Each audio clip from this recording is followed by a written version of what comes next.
బేసికల్ గా ఆయన చెప్పాల్సిన వర్షన్ చెప్తారు. నిన్న జరిగినటువంటి, ఎందుకంటే రామ్మోహన్ రావు గారికి నేను చాలా సమాధానాలు చెప్పాల్సి ఉంటుంది కాబట్టి ఆయనతోనే మాట్లాడిస్తాను. అందుకని ఆయన వర్షన్ విన్నాక మీ దగ్గరికి వస్తాను. ఆయన మాటల్లోనే ప్రశ్నలకు కూడా వివరణిస్తారు. సో దాని తర్వాత మీ దగ్గరికి వస్తాను నేను. ఎస్ రామ్మోహన్ రావు గారు నమస్తే, చెప్పండి. అంటే నిన్న మోదీ ప్రసంగంలో చాలా క్లియర్గా భారత్ ఎలాంటి దాడి చేసింది, త్రివిధ దళాలకు సంబంధించి ఎదుర్కొన్న వ్యూహాలకు సంబంధించి చాలా క్లియర్గా చెప్పింది. యుద్ధం కొనసాగుతుందని చెప్పింది. ఏదైతే చర్చల అంశం మనం మాట్లాడుకుంటున్నామో చర్చలకు సంబంధించి క్లియర్ కట్గా ఉగ్రవాదానికి సంబంధించి కాశ్మీర్ అంశం తేలితేనే, అవి ఇచ్చేస్తేనే క్లియర్ కట్గా చెప్పారు. ఎక్కడ యుద్ధం జరిగినా, ఎక్కడ ఉగ్రవాద దాడి జరిగినా అది పాక్ మీద ఉంటుంది, బాధ్యత వహించాలని క్లియర్ కట్గా చెప్పారు. సో ఈ అంశాలకు సంబంధించి మోదీ ప్రసంగంపై మీరేమంటారు?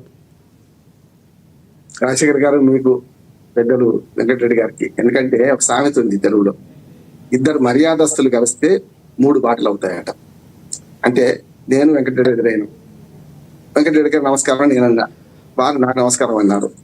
ఆ బాట అంటే వెనకటి పిల్ల బాట అంటాం కదా, ఒక్కటే ఒక లైన్ ఉంటుంది అంతే, పెద్ద రోడ్లుగా. అటువంటిప్పుడు వారికి దారిద్దామని నేను, నాకు దారిద్దామని వారి పక్క దొరికింది అనుకోండి, అప్పుడు ఆటోమేటిక్ గా 3వ బాట ఏర్పడినట్టుగా మధ్యన బాట అట్లాగే ఉంటుంది. అంటే ఇద్దరు సంస్కారవంతులు, ఇద్దరు మనకు మర్యాదస్తులు కలిస్తే 3 బాటలు అవుతాయి. మనం ఎంత మర్యాద ఉన్నా పాకిస్తాన్ వాడు మర్యాదస్తుడు కాడు, సంస్కారహీనుడు.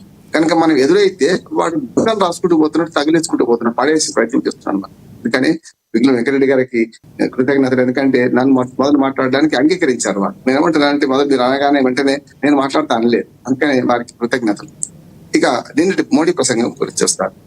నేను చాలా ప్రయాణం చేసి వచ్చే లోపటినే చాలా మంది అన్నారు, రామారావు గారు మీరు ఇవాళ రాత్రి వినాల్సిందే. నేనంతా కరీంనగర్ జగిత్యాల తిరుగుతూ రాత్రి సరిగ్గా 7 గంటలకు వచ్చాను. 8 గంటలకు ప్రసంగం విని మాట్లాడదాం అనుకోండి. దానిలో నాకు 3 అంశాలు మన భారత ప్రధాని మాట్లాడడం తీసుకున్నాం. మొట్టమొదటి అంశం, నేనైతే ఇప్పుడు మీరు హైటింగ్ పెట్టారు కదా, నేను పాజిటివ్ గా స్పందిస్తుంది. అంటే ఎందుకు వెనకడుగా అంటే ముందుకు అడుగు వేయడానికి వెనకడు, సమస్య లేదు. నేను భారతదేశాన్ని, ప్రభుత్వాన్ని, మోడీ గారిని పూర్తిగా సమర్థిస్తున్నాను.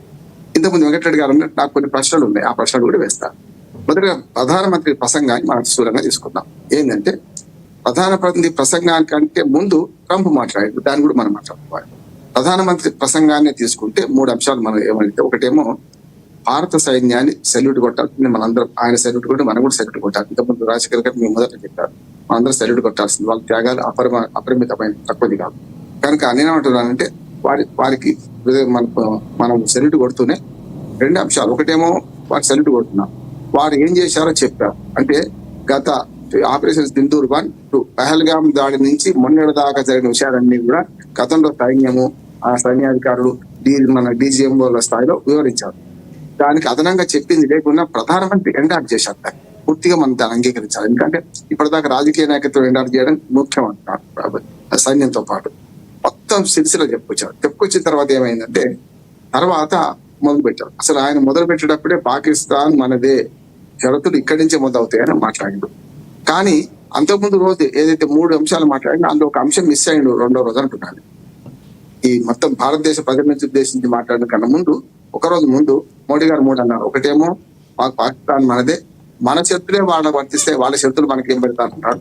అట్లాగే మధ్యవర్తిత్వం పనికిరాదు, ఎప్పటి మధ్యవర్తిత్వం ఒప్పుకోడు అన్నాడు. కానీ ఈ నిన్న మాట్లాడిన విషయంలో మధ్యవర్తిత్వం గురించి ఒక్క మాట మాట్లాడలేదు. దాంతోనే చాలా ప్రశ్నలు వస్తున్నాయి. అందుకని వారన్న 3 అంశాలు కూడా ఇంకొకటి ఉన్నాయి. ఏమంటే, ఒకటి నదిలో నీళ్లు, రక్తం ఒకేసారి పారవు. ఒకవైపు టెర్రరిజం, ఒకవైపు మాట మంచి జరగదు. ట్రేడ్ టెర్రరిజం 2 ఒకే వైపు ప్రవహించవు, నీళ్లు రక్తం ఒకే మార్గంలో ప్రవహించవు చెప్పారు.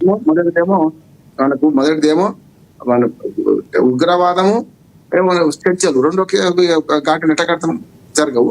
2వది ట్రేడ్, వ్యాపారం, వాణిజ్యము, అట్లాగే ఉగ్రవాదం కలిసి నడవలేవు. అట్లాగే నీళ్లలో రక్తము, నీళ్లు కలిసి పారలేవు అన్నాడు. అది వాళ్ళకి హెచ్చరిక. ఎందుకంటే వాడు అన్నాడు కదా, భారతీయులు రక్తం పారిస్తా అన్నాడు కదా, హిందుస్థాన్ కో ఖూన్ బహతా అన్నాడు కదా. అందుకని దానికి ఈ 3 సమాధానం ఇచ్చారు. కరెక్ట్. ఈ 3 అంతకుముందు రోజు ఇవ్వలేదు. కానీ అంతకుముందు రోజు ఇచ్చిన దాంట్లో మాకు మధ్యవర్తి ఎవరు, మధ్యవర్తిత్వం మేము ఒప్పుకోమనే మాటను నిన్న అంత కఠినంగా గట్టిగా చెప్పలేదు.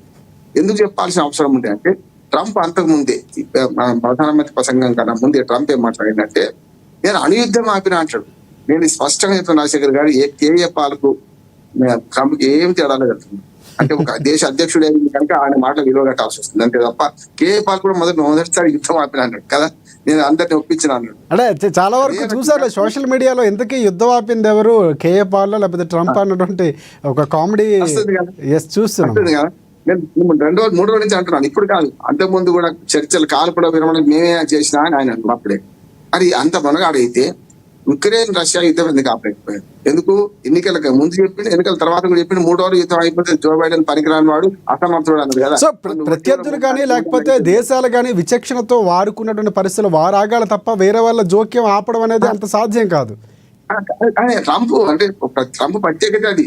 అంటే పిట్టల దొర అంటాం మనం, తెలుగు రాష్ట్రాల్లో ఉంటారు పిట్టల దొర, ఆ రకంగా మాట్లాడుతున్నాడు. ఈ కేఏ పాల్ ఎందుకు వచ్చింది అంటే కేఏ పాల్ మాట్లాడితే ఎవరు పట్టించుకుని నష్టం లేదు, కానీ అమెరికా అధ్యక్షుడు కదా స్వయాన, ఆయన పట్టించుకున్నాడు, ఆయన మాట్లాడుతున్నాడు కదా. రెండోది దానికి మన సమాధానం లేకపోతే పోయిందంటే చాలా అనుమానాలు వస్తున్నాయి. ట్రంప్ కు సంబంధం లేదు తినన్నాను. ఒకటి ఏంటంటే కాల్పుల విరమణ కాగానే పాకిస్తాన్ లో పెద్ద ఎత్తున బాణసంచి కాల్చుకున్నారు. అంత ఒక్కరోజు ముందే అజిత్ దోవల్ మనకు భద్రతా సలహాదారు, మనము పాకిస్తాన్ భూభాగంలోకి వెళ్ళి దీపావళి జరుపుకున్నామన్నాడు. వాళ్ళు జరుపుకున్నాం. వాళ్ళు దీపావళి ఎవరు జరుపుకున్నారు? తెల్లారి కాల్పుల విరమణ జరుగుతుంటేనే అటు 5 గంటల తర్వాత 4-5 గంటల తేడాలు మళ్ళీ డ్రోన్ల దాడులు చేసిండ్రు, ఉల్లంఘించారు. తుప్ప మాకు తెలియదు, వాళ్ళు ఎందుకు చేసిండ్రు తెలియదు, కమ్యూనికేషన్ గ్యాప్ అన్నారు. సరే, నిన్నటి విషయానికి వస్తాను. ఈ 3 విషయాలలో ప్రసంగ విషయంలో నేను ఎలాంటి తప్పడుతున్నాను. మోడీ గారు బ్రహ్మాండంగా మాట్లాడిండు, చాలా ఆవేశంగా మాట్లాడిండు, చాలా అద్భుతంగా మాట్లాడిండు. అరగంట ఉంటుంది అనుకుంటే 22 నిమిషాలు మోడీ గారు మాట్లాడితే తెగదాన్ని ఒకటి ఉన్నది.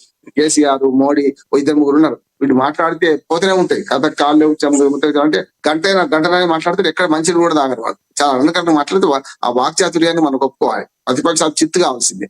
కానీ ఇక్కడ 22 నిమిషాలకు మాట్లాడి 22 నిమిషాలు చెప్పిన అంశాలతో నాకు విభేదం లేదు. కానీ అంతకుముందు ట్రంప్ చేసిన ప్రకటనలను మనం వివరణ ఇవ్వకపోతే ఇదే పాకిస్తాన్ నిన్న కూడా మళ్ళీ పారాసంచగాల్చుకున్నది. నిన్న కూడా అసలు వాళ్ళే చర్చలకు పోయి రమ్మని పిలిచిండ్రు. మన మోడీ గారు వెళ్ళి ఒక రకంగా చెప్పాలని భారత ప్రభుత్వమే తల మంచిది అమెరికా ముందు అని మాట్లాడుతున్నారే, దానికి దీటైన సమాధానం ఇవ్వకపోతే ఎట్లా అంటున్నాడు? ఇప్పుడు జరిగిన సంగతులన్నీ మోడీ గారు ప్రస్తావిస్తే పెద్ద సమస్య ప్రస్తావించుడు, తీటైన జవాబు ఇచ్చుడు. ఇంకొక మాట కూడా అన్నాడు, మీరు ఒక్క గోలీ మనం భారత్ మీద పెరిస్తే మేము ఫిరంగులు పెరుస్తా అన్నాడు. అంతకుముందు అన్నాడు, నిన్న కూడా ఏమన్నాడంటే మాకు అంటే బాణం ఎక్కుపెట్టే ఉన్నది, అంటే మనం ఫిరంగులు వెనక మడిచిపెట్టుకోవాలి జేబుల, అవి ఎట్లాగే ఉన్నాయి, మీరు కనుక తోక చాడిస్తే మీ పని పడతామన్నారు. ఇది చాలా కరెక్ట్, అంత ఏం లేదు. అట్లాంటి యుద్ధ పిపాసిని కూడా కాదు నేను. యుద్ధం వస్తే ఏం జరుగుతుందో తెలుసు. యుద్ధం పిల్లలాట అంతకంటే కాదు. మన మాజీ సైన్య అధ్యక్షుడు ఎవరైతే సవరణ ఏమన్నాడంటే ఆయన స్పష్టంగా చెప్పిండు, మీరు యుద్ధం పిల్లలాట కాదు, చేయి అని ప్రోత్సహించాడు ఏముంటాడు, ఇంత కూర్చొని పడకుర్చి రాజకీయాలు చాలా చేయొచ్చు, అక్కడ యుద్ధం ఏంటో తెలుస్తుంది. నేను అప్పటి నుంచి అంటున్నాను, వాడు ముళ్ళు మీద అరటాకు మీద ముళ్ళు పడ్డా మనకే నష్టం. యుద్ధానికి పోవచ్చు, సమస్య కాదు. యుద్ధానికి పోతే ఏమవుతుంది, మనమేమో పవర్